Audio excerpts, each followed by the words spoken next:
Welcome to the show, everybody. I'm James Brown. I want to start today by asking you to picture the most common image we have of Jesus. Usually, it's a baby in a manger, right? Or maybe the suffering servant on the cross. Humility, sacrifice. But in Revelation chapter 19, verse 11, the Apostle John sees something totally different. He writes, I saw heaven opened, and behold, a white horse, and he who sat on him was called Faithful and True, and in righteousness he judges and makes war. We don't often talk about the warrior king, but the theologian Matthew Henry, in his commentary on this passage, points out that this commander isn't just powerful, he has a penetrating insight into all the stratagems of his enemies, and he wears many crowns. Those crowns represent absolute authority over heaven, earth, and hell. But it's not just raw power, it's righteous equity. And it's that name he's called, faithful and true, that really gets me. Because let's be honest, how many times do we depend on God, get an answer to our prayers, and then, only a short time later, begin to wonder if he's still listening? We can be pretty needy.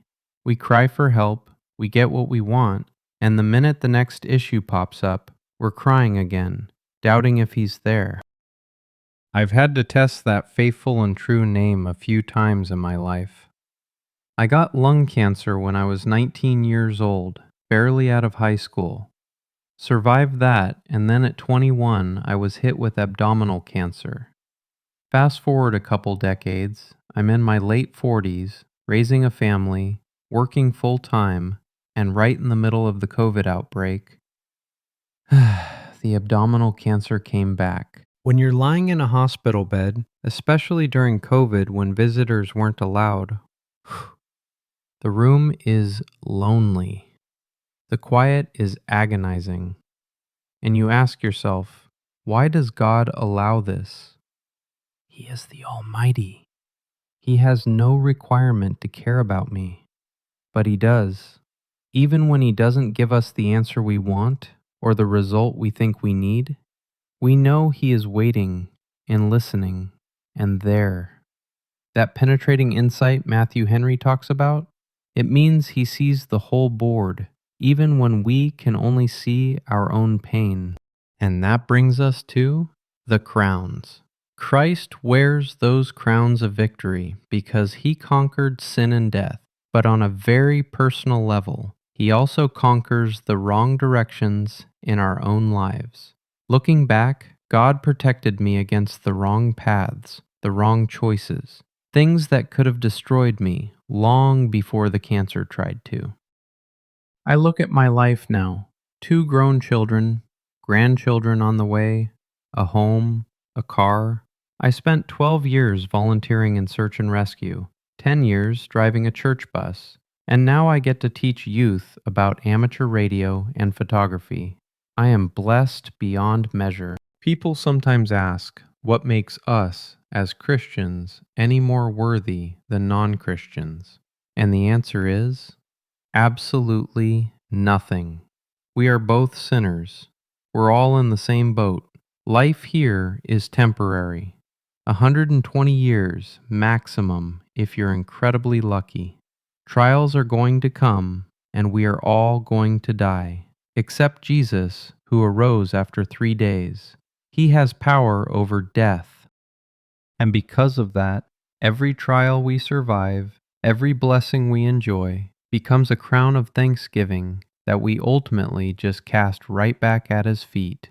We have to learn to let go and let God. But there's a tension here, and I want you to stick with me on this because it's important. The return of this warrior king isn't going to be experienced the same way by everybody. Think about Exodus 16. The Israelites are being led by a pillar of fire. To them, it provided brilliant light and guidance. But that exact same pillar produced thick, impenetrable darkness for the Egyptian army pursuing them. It's like a playground seesaw. As one child rises, the other descends. Or a sunset. When the sun sinks into the horizon of one continent, it's rising above the mountains of another. A victory for one army means defeat for another. That's how it will be when Christ returns. Revelation 19 opens with the delight of the angels, and it concludes with the absolute doom of the beast and the false prophets. The second coming will reward those who know the Lord Jesus, while at the very same time taking vengeance on those who don't. Just as the sun setting on the horizon indicates the closing hours of another day, it serves as a reminder that we are one day closer to the return of Jesus Christ. And it is as certain as the sun rising tomorrow.